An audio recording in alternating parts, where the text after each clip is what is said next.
दो बातें और हैं जो बहन जी की ओर से, बीएसपी की ओर से मैं आपके साथ साझा करने के लिए आज यहाँ आई हूँ।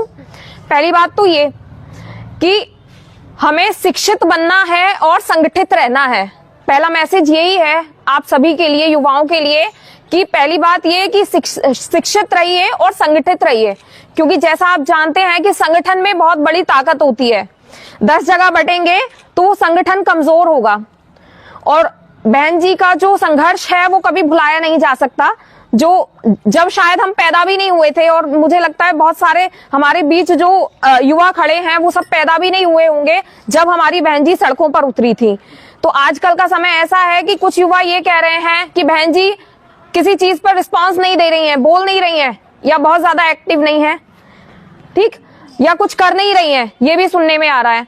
तो पहले हम उनके जीवन संघर्ष को बारीकी से अध्ययन करें, बाबा साहब को बारीकी से अध्ययन करें। बहन जी ने हमारे लिए किया क्या है, आज जो हमारा खान पान, पहनावा, रहन सहन सब उन्हीं की देन है, बाबा साहब और बहन जी की।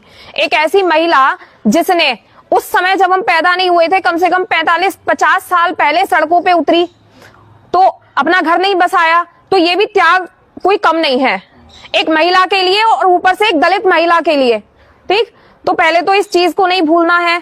कोई हवाई बातें करके, समाज को तोड़ के, जहर उगल के, सभी जाति बरादरियों से नफरत पैदा करके और हमें भटकाने का काम करे। कोई भी नीला झंडा लेकर, गले में नीला पटका डालकर ये कहे कि मैं तुम्हारे लिए लड़ूंगा, तो वो उसे नेता मत समझो, वो अभिनेता है। जो असली नेता है वो कभी तुम्हें तोड़ने का, बांटने का काम नहीं करेगा, उसकी जबान पर कभी जहर नहीं होगा। समझ रहे हैं ना? हमारा जो ये सामाजिक ढांचा है ये मजबूत बना रहे, और सामाजिक ढांचा केवल हमारे एक व्यक्ति से नहीं बना है, उसमें हर जाति बरादरी है। तो कभी भी ये कड़वाहट ना हो समाज में। और बहुजन समाज पार्टी किसी एक व्यक्ति की पार्टी नहीं है कि केवल एससी की ही है पार्टी। बहुजन समाज पार्टी में हर जाति बरादरी, जो दलित है, शोषित है, वंचित है, सामाजिक समस्याओं को झेल रहा है, तो केवल एससी थोड़ी है उसमें ब्राह्मण भी हो सकता है, तो उनके लिए क्या हम लड़ेंगे नहीं? उसमें जाट भी हो सकते हैं, ठाकुर भी हो सकते हैं। तो समाज में जो ये मिथ्या फैला हुआ है कि बहुजन समाज पार्टी केवल दलितों की पार्टी है, ऐसा बिल्कुल भी नहीं है। इसमें प्राथमिकता उन लोगों को दी जाती है, नीतियां निर्धारित करने में जो प्राथमिकता है उन लोगों को दी जा रही है जो मूलभूत जो जिनकी आवश्यकताएं हैं वो उन्हें भी पूरा नहीं कर पा रहे हैं।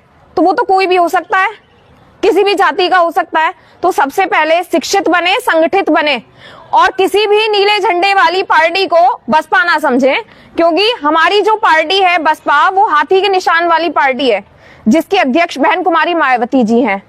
तो बस यही मेरा आप सभी के लिए मैसेज है, क्योंकि हमारे युवाओं से सबसे ज्यादा खतरा बनने लगा है अब, क्योंकि युवा जो है वर्तमान में जी रहा है, उसे पुराना इतिहास नहीं पता, और हमें सारी पुरानी जानकारी अर्जित करनी पड़ेगी।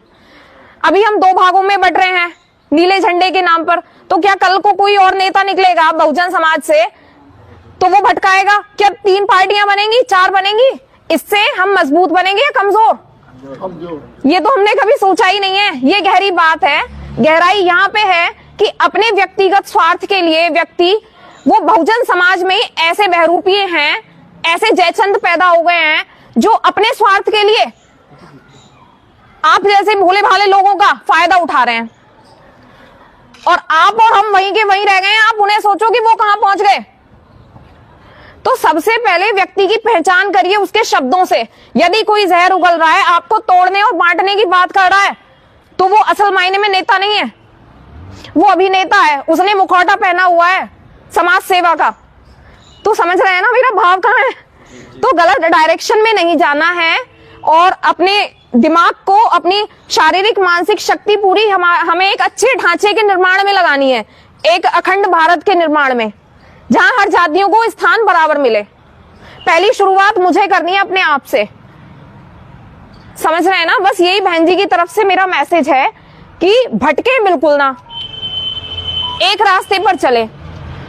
अब इसके साथ ही मैं जो मेरे शब्द हैं उन्हें खत्म कर रही हूं, और एक स्मृति के तौर पर बाबा साहब की एक छोटी सी तस्वीर है, वो मैं आपको दे रही हूँ। ये पढ़ने के टेबल पर आप इसे रखेंगे, क्योंकि यही आपको संगठित रहने की और शिक्षित रहने की प्रेरणा देगी हमेशा।